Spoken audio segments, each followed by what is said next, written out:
अस्सलाम वालेकुम जी।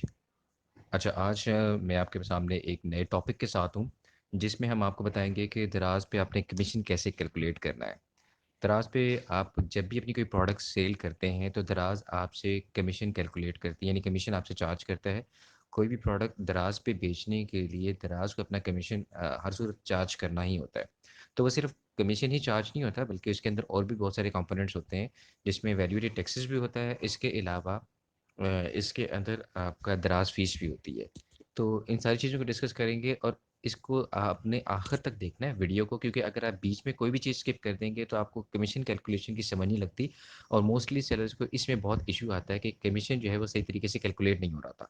कमीशन सही तरीके से कैलकुलेट होता है, लेकिन उसकी विजिबिलिटी आपके लिए जो है वो इतनी ईज़ी नहीं होती सेलर सेंटर में समझने के लिए।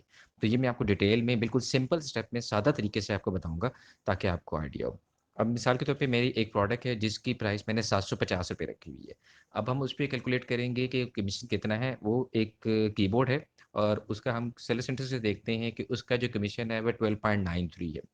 तो सबसे पहले इस जो सेल प्राइस आ रही होती है, जिस प्राइस में हम लोग इसको सेल कर रहे हैं, हमने उसको देखना है। तो 750 आ गया।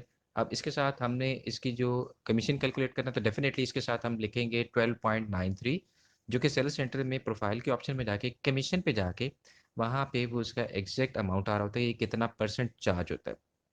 वो लिखा है डिवाइडेड बाय 100।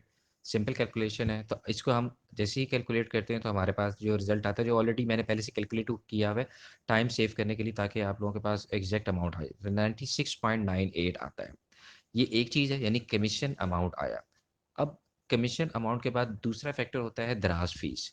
दराज़ फ़ीस क्या चीज़ होती है? दराज़ आपसे एक फ़ीस चार्ज करता है जो सर्विसेज़ आपको देता है। यानी जब आपकी डिलीवरी हो ये पार्सल वापस आ जाए, तो दराज़ आपसे डिलीवरी फ़ी चाहे पार्सल की कोई चार्जेज़ नहीं लेता। लिहाज़ा जो आपकी सर्विसेज़ होती हैं और इसके अलावा आपकी जो पेमेंट प्रोसेस होती है, उसपे भी कोई चार्जेज़ नहीं होता। तो ये ओवरऑल जो दराज़ फ़ीस है ना, वो 1.25% वो आपसे चार्ज करता है उस सूरत में जिस वक़्त आपका प्रोडक्ट डिलीवर हो जाता है कस्टमर को। ठीक है? तो 1.25% ऑफ सेल प्राइस, उसी सेल प्राइस पे 1.25%, यानी 750 multiply by 1.25 and divided by 100। ये जैसे ही करते हैं तो इसकी भी मैंने कैलकुलेशन की है, तो ये 9.375 वो बनता है। ठीक है? अब उसके बाद अब हम देखते हैं, अब उसके बाद हमारे पास आएगा कि वैल्यू टैक्सेस। वैल्यू टैक्सेस जो है वो दराज़ आपसे चार्ज करता है। पंजाब के लिए 16% है और सिंध के लिए 13% है। तो 16 मल्टीप्लाई बाय 96.98, यानी कमीशन वैल्यू का हमने 16% वैट निकाला है। तो ये जैसे ही हम कैलकुलेट करेंगे तो ये आ गया 15.52। ओके। अब जो हमारे पास ये 3 फिगर आ गए हैं। हमने टोटल कमीशन कैलकुलेट करना है सबसे पहले। टोटल कमीशन कैलकुलेट करने के लिए जो कमीशन वैल्यू आई है और जो कमीशन का वैट आया है, उसको हमने प्लस करना है। तो हमारे पास 15.52 जो वैट की वैल्यू आई है और 96.98, इन दोनों को हम जमा करेंगे।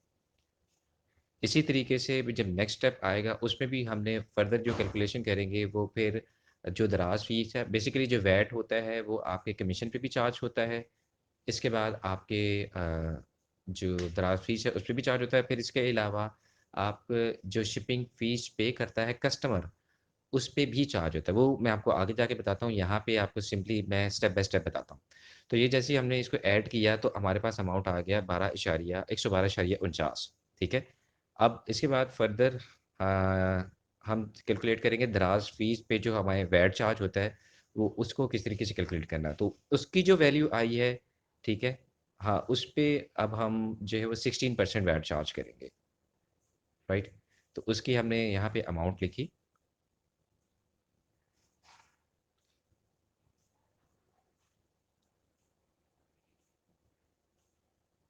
9.375 मल्टीप्लाई बाय 16%, ठीक है? यानी 16/100। तो ये हमने दराज़ फ़ीस का, जी, ये अब हमने दराज़ फ़ीस का जो टोटल है वो हमने टोटल दराज़ फ़ीस हमने इसमें कैलकुलेट कर ली। दराज़ का वैट चार्ज कर लिए, ठीक है?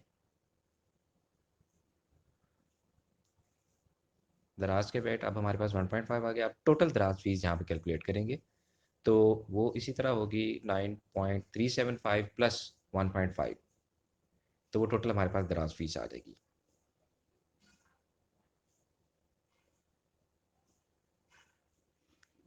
मैं इस वीडियो के आखिर में आपको जैसे ही आप मेरे पास वीडियो पे कोई भी कमेंट्स या शेयर या लाइक करते हैं, तो मैं आपकी रिक्वेस्ट पे अगर आपको चाहिए होगा तो इसका एक मैंने कैलकुलेटर भी बनाया हुआ। सिंपली आप अपनी सेल वैल्यू डालें, आप उसमें अपनी कॉस्ट वैल्यू डालें और जितना आप कमीशन चार्ज कर रहे हैं वो डालें। तो उसके बाद आपको एग्जैक्ट वो अमाउंट आ जाएगा कि आपको कितना पे करना पड़ता है। बड़ा मुफीद कैलकुलेटर है, एक्सेल पे मैंने डिज़ाइन किया, वो आप लोगों के लिए ईजी होगा। अच्छा, अब हमारा लास्ट स्टेप आ गया। लास्ट स्टेप पे हम देखेंगे कि टोटल कमीशन हमारा कैलकुलेट हो गया, टोटल दराज फीस। मैंने आपको बताया था जो शिपिंग फ़ीस कस्टमर पे करता है, उसका उसके ऊपर भी दराज वैट चार्ज करता है, जो कि सेलर को बियर करना पड़ता है। कुछ सेलर ये समझ रहे होते हैं कि दराज पे जो कस्टमर दराज फ़ी जो यानी कि डिलीवरी चार्जेस पे कर रहा है, वो भी हमें पे करने पड़ते हैं। ऐसा नहीं है, उसका डिफरेंस पे करना पड़ता है। तो फॉर एग्ज़ाम्पल अभी अगर एक कीबोर्ड जो है वो डिलीवर हो रहा है लाहौर में, तो ₹49 डिलीवरी चार्जेस हैं, उस पे वैट चार्ज होगा। एक कराची में डिलीवर हो रहा है तो उसके चार्जेस वो अलग से होते हैं। इसी तरह ये जो कीबोर्ड डिलीवर हुआ तो उसके ₹130 आपको चार्ज हुए। तो ₹130 पे हमने वैट चार्ज करना है। 130 मल्टीप्लाई बाय 16 और डिवाइडेड बाय 100, तो ये हो गया 20.8। अब ये 20.8 जो है ना, ये बेसिकली डिफरेंस है जो total fees paid by seller और total fees paid by customer. तो ये जो डिफरेंस है 20.8, ये भी आपके उस अमाउंट में प्लस होता है। अब हम तीनों वैल्यूज़ को प्लस करेंगे, टोटल कमीशन को, टोटल दराज फीस को और शिपिंग वैट को। ये तीनों चीज़ें जब जमा हो जाएंगी तो एग्जैक्ट इतनी वैल्यू जो है वो दराज आपसे चार्ज करेगा। ये वो सारी कैलकुलेशन है जो कि समटाइम हमें पता नहीं होता और हमें सेलर सेंटर पे कॉल करनी पड़ती है इन सारी चीज़ों को समझने के लिए।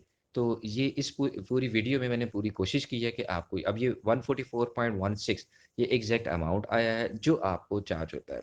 अगर आपको ये वीडियो पसंद आती है तो काइंडली इसमें कमेंट्स में आप पूछ सकते हैं किसी किस्म की कोई कन्फ्यूजन हो, ताकि मैं अपनी वीडियो इम्प्रूव करूँ और आपको इस तमाम तर चीज़ों में क्लियर करूँ। Thank you.